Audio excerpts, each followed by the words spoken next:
चिराग पासवान को लेकर आप कहना क्या चाह रहे हैं? बहुमत का शासन है तो आपके पास में एक भी विधायक नहीं है, आप मुख्यमंत्री कहाँ से बन जाइएगा जी? बिगड़ी बात बने नहीं लाख करो किनको, रहीमन फाटे दूध को मथे न माखन होए। इसलिए ये अलूल जलूल बात है, इस पर कोई दम नहीं है। महागठबंधन की सरकार बनेगी जिसका नेतृत्व करता आदरणीय श्री तेजस्वी प्रसाद यादव जी होंगे। इसलिए हमारा दल जो है 100% हमारे दल का महागठबंधन के साथ तालमेल है और भविष्य में भी रहेगा। इसमें कहीं भी बट नहीं है। नमस्कार, आप देख रहे हैं स्टार टीवी बिहार और मैं हूं आपके साथ श्वेता मिश्रा।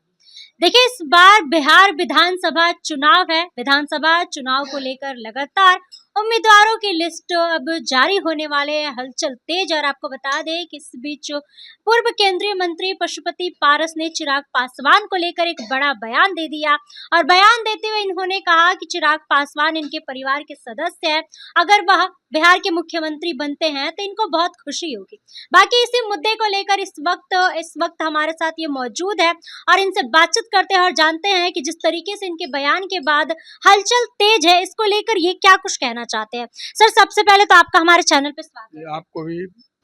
सबसे बड़ी बात यह है कि 1 महीने के बाद बिहार में चुनाव होने वाला है विधानसभा का, और बिहार में सशक्त 2 गठबंधन है। पहला गठबंधन है इंडिया गठबंधन और दूसरा है एनडीए गठबंधन। और ये दोनों गठबंधन अपने अपने ताकत का आजमाइश कर रहे हैं।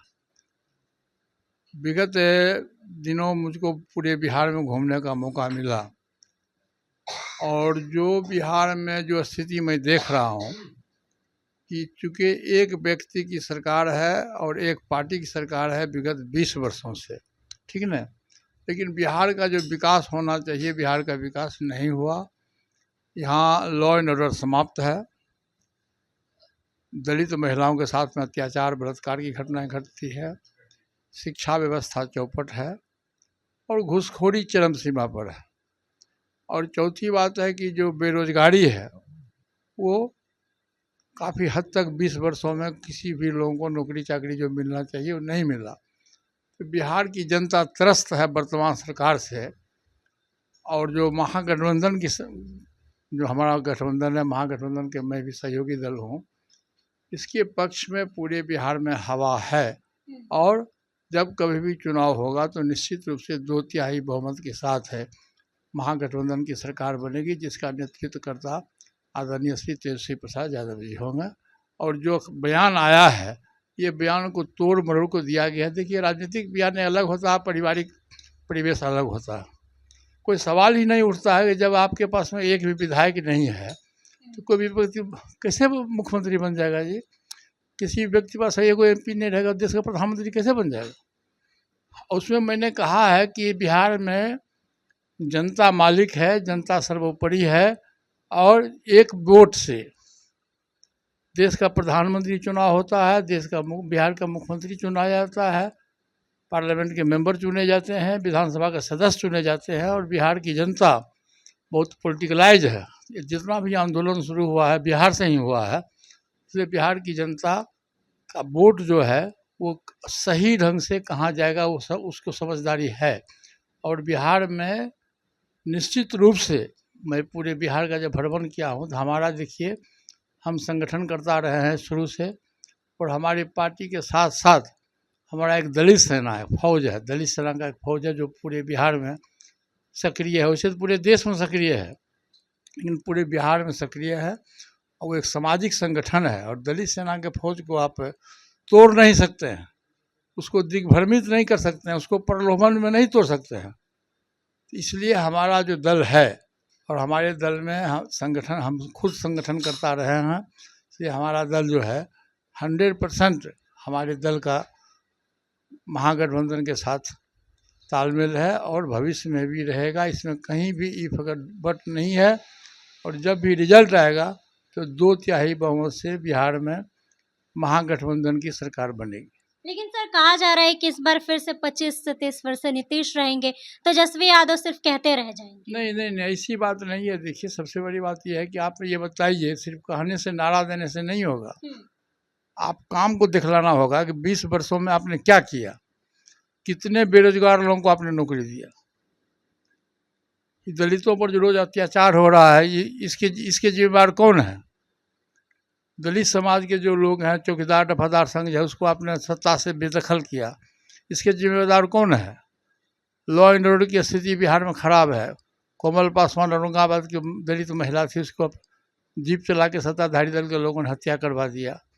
कुरहनी में हत्या हुई। नालंदा में जहाँ माननीय मुख्यमंत्री जी का गृह जिला है, वहाँ दिन 12 बजे दिन में 2 दलित परिवार के लोग हत्या हुई। आप कहाँ हैं? आप कहने से नहीं होगा, नारा देने से नहीं होगा, उसको कार्य रूप दिखलाना पड़ेगा। तो कार्य रूप तो आपका कुछ है नहीं। बेरोजगारी आपने दिया नहीं, बिहार में कोई नया कल कारखाना आपने दिया नहीं। तो सिर्फ कहने से नहीं होगा। जनता का रुझान दलित है, शोषित है, पीड़ित है, अकलियत के लोग हैं और ऊंची जाति के जो गरीब लोग हैं, सभी के सभी लोग त्रस्त हैं। अब आप देखिए, अभी वोटर लिस्ट का मामला आया। वोटर लिस्ट का मामला भारत सरकार को क्यों परेशानी हो रही है? वह आपने लोकसभा का चुनाव कराया उसी मतदाता सूची पर, आपने दिल्ली का चुनाव कराया उसी मतदाता सूची पर, आपने हरियाणा का चुनाव कराया उसी पर। जब बिहार की बारी आई तो चूँकि आपका कुर्सी घिसक रहा है और जिसको आप नाम छांटे हैं 67,000 लोगों को, वो 100 में 100% दलित समाज के लोग हैं, अकलियत समाज के लोग हैं, शोषित है, पीड़ित है और सभी के सभी महागठबंधन के साथ में है।